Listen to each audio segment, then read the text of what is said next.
Were you watching when the culture decided who it was willing to sacrifice during the pandemic?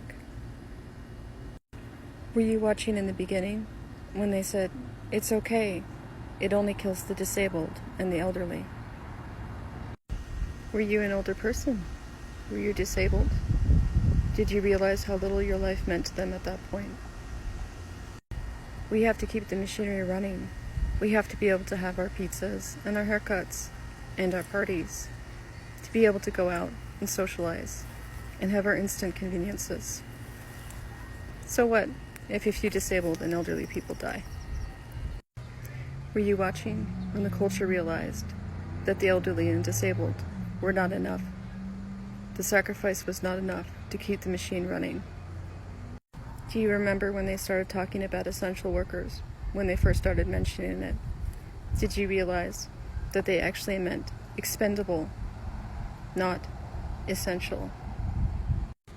So we watched as the culture decided it was willing to sacrifice the disabled, the elderly, and then the essential workers, nurses, line cooks, grocery clerks, bus drivers, because it was better to sacrifice them than to be inconvenienced by wearing a piece of cloth over your face.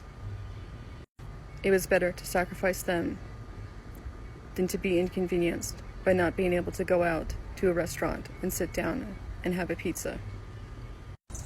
In ancient cultures, human sacrifices were made in order to ensure a good harvest.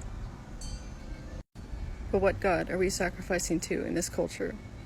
And what harvest will we get from this? Now we are all on the altar in one way or another. I ask you again, what God are we sacrificing to? What harvest do we wish to reap from this?